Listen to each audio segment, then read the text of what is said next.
الحمد لله الذي وحده والصلاة والسلام على من لا نبي بعده صلى الله عليه وعلى آله وأصحابه وسلم تسليما مزيدا. أما بعد فأعوذ بالله من الشيطان الرجيم. بسم الله الرحمن الرحيم.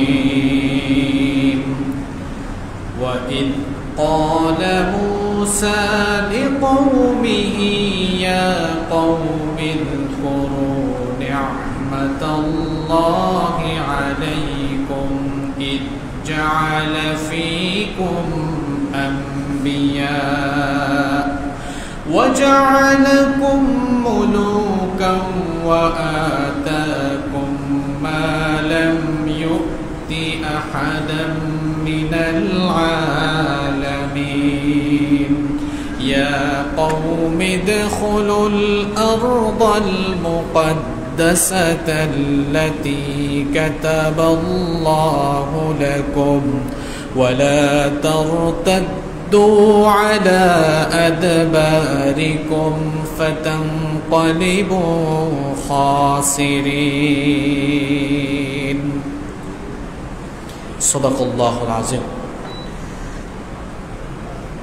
উপস্থিত সম্মানিত মুমিনুন, মুত্তাকুন, মুসাল্লুন ভাইরা, সর্বপ্রথম আল্লাহ সুবহানাহু ওয়া তাআলার শুকরিয়া আদায় করছি, যিনি আমাদেরকে সাইয়্যিদুল আইয়াম, সপ্তাহের শ্রেষ্ঠ দিন জুমার দিনে সবার আগে মসজিদে সমবেত হয়ে আলোচনায় শামিল হওয়ার তৌফিক দিয়েছেন। সেজন্যে আমরা আমাদের মহান রবের দরবারে শুকরিয়া আদায় করছি, আলহামদুলিল্লাহ।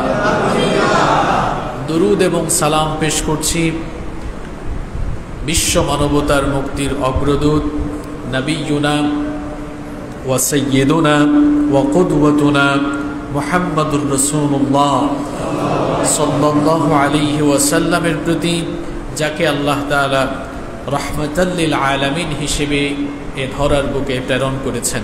আল্লাহুম্মা সাল্লি ওয়া সাল্লিম ওয়া বারিক আলাইহি। সম্মানিত মুসল্লিবৃন্দ, নবীদের দাওয়াতি জীবন এই শিরোনামে আলোচনায় আজ আমরা ১৬তম পর্বে এসে উপনীত হয়েছি, আলহামদুলিল্লাহ। সাগরডুবি থেকে নাজাত পাওয়ার পর মুসা আলাইহিস সালামের কওম বনি ইসরাইল, তাদেরকে আল্লাহ তাআলা আদেশ দিয়েছিলেন মুসা আলাইহিস সালামের সাথে তারা যেন তাদের পূর্বপুরুষদের ভূমি কেনানের উদ্দেশ্যে শাম তথা সিরিয়া অভিমুখে যাত্রা করে। আল্লাহ তাআলার কাছ থেকে এই আদেশ পাওয়ার পর সাইয়েদিনা মুসা আলাইহিস সালাম তিনি তার কওম বনি ইসরাইলকে নিয়ে তার পূর্বপুরুষদের ভূমি কেনানের উদ্দেশ্যে মিশরের তিনি এবার সিরিয়া অভিমুখে যাত্রা করলেন। যাত্রাপথে তার অবাধ্য এই কওম আল্লাহ তাআলার সঙ্গে সীমালঙ্ঘন এবং কিরকম অবাধ্য আচরণ করেছিল, বিগত জুমায় কোরআন থেকে তা আপনাদের সামনে তুলে ধরেছিলাম। সিনাই উপত্যকা পেরিয়ে তুর পাহাড়ে পৌঁছা পর্যন্ত মূর্তি পূজার আবদার, বাসুরের পূজা এবং তার শাস্তি, মুসা আলাইহিস সালামের তাওরাত কিতাব লাভ, আল্লাহর সঙ্গে কথা বলা এবং তাওরাত কিতাব লাভ করার পরে বনে ইসরাইলের তা মানতে অস্বীকার এবং তুর পাহাড় উঠিয়ে ভয় প্রদর্শন, আল্লাহ তাআলাকে সচক্ষে দেখার জিদ এবং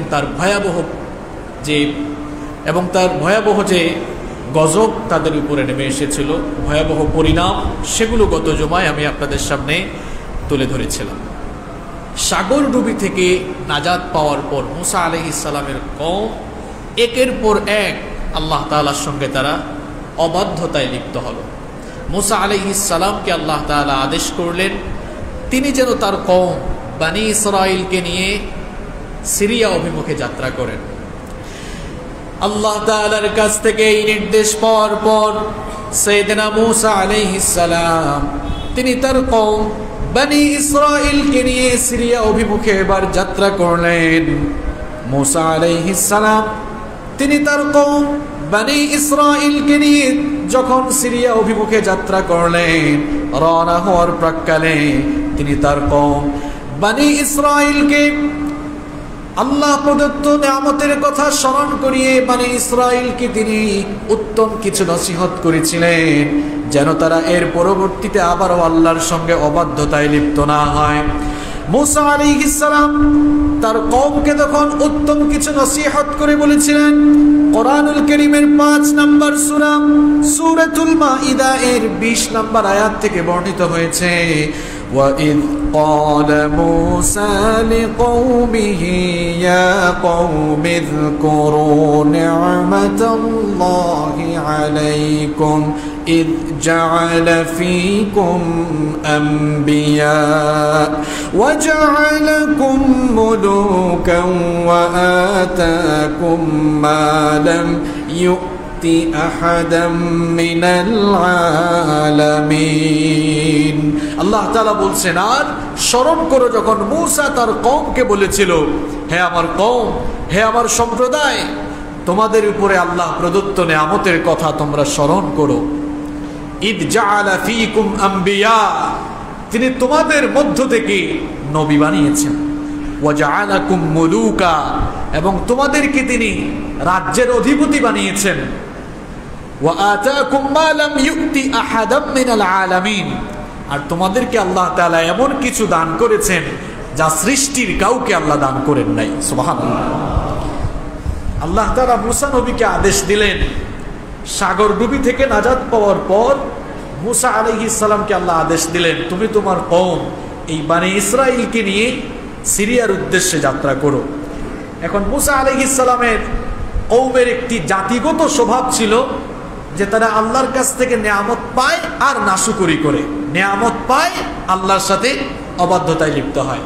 তো মূসা আলাইহিস সালাম রওনা হওয়ার প্রাক্কালে তাদের উপরে আল্লাহ প্রদত্ত 3টি বিশেষ নিয়ামতের কথা তাদেরকে স্মরণ করিয়ে দিলেন, যেন এই বেপরোয়া স্বভাব তাদের কাছ থেকে রিমুভ হয়। কয়টি নিয়ামতের কথা? 3টি। 1 নম্বর নিয়ামতের কথা তাদেরকে স্মরণ করিয়ে দিলেন, ইদ জাআলা ফীকুম আম্বিয়া, আল্লাহ তাআলা তোমাদের মধ্য থেকে নবী বানিয়েছেন। অর্থাৎ আল্লাহ তাআলা তোমাদের মধ্য থেকে এই বনি ইসরাঈল কওম থেকে অসংখ্য নবী বানিয়েছেন। এক কথায় যদি আমি আপনাদেরকে বুঝাতে চাই যে বনি ইসরাঈলে আল্লাহ কত নবী দিয়েছেন, ইয়াকুব আলাইহিস সালামের পর থেকে ঈসা আলাইহিস সালাম পর্যন্ত পৃথিবীতে হাজার হাজার নবী এসেছেন। সব নবী ছিলেন বনি ইসরাঈলের নবী। চিন্তা করেছেন এই বনি ইসরাঈলে কত হাজার নবী এসেছে? আল্লাহু আকবার। বনি ইসরাঈল কারা? বনি ইসরাঈলে কত নবী এসেছেন এটা বুঝতে হলে আগে আপনাকে জানতে হবে বনি ইসরাঈল কারা। ইব্রাহিম আলাইহিস সালাম নাম জানেন তো আপনারা? তিনি আমাদের মুসলিম মিল্লাতের জাতির পিতা। ইব্রাহিম আলাইহিস সালামের একাধিক স্ত্রী ছিল। তার 2 জন স্ত্রীর গর্ভ থেকে 2টি বংশধারা এই পৃথিবীতে সুখ্যাতি লাভ করেছে। ইব্রাহিম আলাইহিস সালামের স্ত্রী হাজেরা, তার গর্ভ থেকে জন্ম নিয়েছেন ইসমাঈল আলাইহিস সালাম। ইসমাঈল আলাইহিস সালামের এই বংশেই এসেছেন সর্বশেষ নবী মুহাম্মদুর রাসূলুল্লাহ সাল্লাল্লাহু আলাইহি ওয়াসাল্লাম। ইসমাঈলি বংশেই এসেছেন মুহাম্মদ সাল্লাল্লাহু আলাইহি ওয়াসাল্লাম। এখানে আপনাদেরকে জেনে রাখতে হবে এই ইসমাঈলি বংশে ইসমাঈল আলাইহিস সালামের পরে আমাদের নবীর আগ পর্যন্ত এই বংশে আর কোনো নবীর আগমন হয় নাই। কিন্তু ইব্রাহিম আলাইহিস সালামের অন্য স্ত্রী সারা, তার গর্ভ থেকে জন্ম নিয়েছিলেন ইসহাক আলাইহিস সালাম। নাম শুনেছেন তো আপনারা? এই ইসহাক আলাইহিস সালামের ছেলে ছিলেন ইয়াকুব আলাইহিস সালাম, যার আরেকটি নাম ছিল ইসরাঈল। ইসরাঈল মানে হচ্ছে আল্লাহর বান্দা। তো এই ইয়াকুব আলাইহিস সালামের 12টি পুত্র সন্তান ছিল। কয়টি পুত্র সন্তান? ইয়াকুব আলাইহিস সালামের এই 12টি পুত্র সন্তান থেকে এই যে বংশধারা নেমে এসেছে এদেরকে বলা হয় বানু ইসরাঈল, অর্থাৎ ইসরাইলি বংশের সন্তানগণ। ইসহাক আলাইহিস সালামের পরে, ইয়াকুব আলাইহিস সালামের পরে তার এই 12টি ছেলে, তার এই 12টি সন্তানদের বংশধারা থেকেই পৃথিবীতে এর পরবর্তী সমস্ত নবীদের আগমন হয়েছে। অর্থাৎ ইয়াকুব আলাইহিস সালামের এই সন্তানদের যে বংশধারা, এইখানেই নবীগণের আগমন হয়েছে সবচাইতে বেশি। এমনকি ঈসা আলাইহিস সালামের আগ পর্যন্ত পৃথিবীতে যত নবী এসেছেন সবাই ছিলেন বনি ইসরাইলের নবী। আল্লাহু আকবার। এখানে মুসা আলাইহিস সালাম বনি ইসরাইলের উপরে আল্লাহর নেয়ামতের কথাগুলো স্মরণ করিয়ে দিচ্ছেন। এক নম্বরে বলছেন, তোমরা আল্লাহর নেয়ামতের কথাগুলো স্মরণ করো। আল্লাহ তো তোমাদের মধ্যেই নবুয়ত দিয়েছেন, অর্থাৎ তোমাদের মধ্যেই দুনিয়ার সবচাইতে বেশি নবী বানিয়েছেন। সুবহানাল্লাহ। এটা ছিল বনি ইসরাইলের উপরে আল্লাহর একটি বিশেষ নেয়ামত। 2 নম্বর নেয়ামতের কথা মুসা আলাইহিস সালাম স্মরণ করিয়ে দিলেন, ওয়াজআলাকুম মুলুকা। শুধু যে তোমাদেরকে নবী বানিয়েছেন তাই নয়, আল্লাহ তাআলা তোমাদেরকে রাষ্ট্র ক্ষমতা, রাজ্যের ক্ষমতা, রাষ্ট্র ক্ষমতাও দিয়েছেন। সুবহানাল্লাহ। বনি ইসরাইলের মধ্যে সর্বপ্রথম যাকে নবুয়তের পাশাপাশি রাষ্ট্র ক্ষমতা দেওয়া হয়েছিল তার নাম হচ্ছে ইউসুফ আলাইহিস সালাম। এখন তো এক হুজুর ইউসুফ আলাইহিস সালামের স্বপ্নের ব্যাখ্যা করতে গিয়ে অলরেডি আটকি আছে, ঠিক কি না? তো কোরআন থেকে কি ইউসুফ নবীর কাহিনী বলা এটা কি অপরাধ নাকি? ইউসুফ আলাইহিস সালামের স্বপ্নের ব্যাখ্যা ছিল ইউসুফ আলাইহিস সালামকে আল্লাহ তাআলা জেলখানা থেকে বের করে মিশরের রাষ্ট্র ক্ষমতায় বসিয়েছিলেন। এটি হচ্ছে কোরআনের সুস্পষ্ট কথা। এই সুস্পষ্ট কথাগুলো বললে তোমার এত গায়ে লাগে কেন? আমার তো বুঝে আসে না। তাহলে কি আলেমগণ কোরআনের কথা বলা বন্ধ করে দিবেন নাকি? এটা তো সকলেরই জানা কথা। বনি ইসরাইল জাতির মধ্যে সর্বপ্রথম যেই নবীকে রাষ্ট্রের মসনদে, ক্ষমতার গদিতে যাকে বসানো হয়েছিল তিনি হচ্ছেন ইউসুফ আলাইহিস সালাম। কি ভুল বলেছি নাকি আমি? আপনি সূরা ইউসুফ পড়েন, তাহলেই আপনার বিবেকের দরজা খুলে যাবে ইনশাআল্লাহ। শুধু কি ইউসুফ নবীকেই দেওয়া হয়েছে?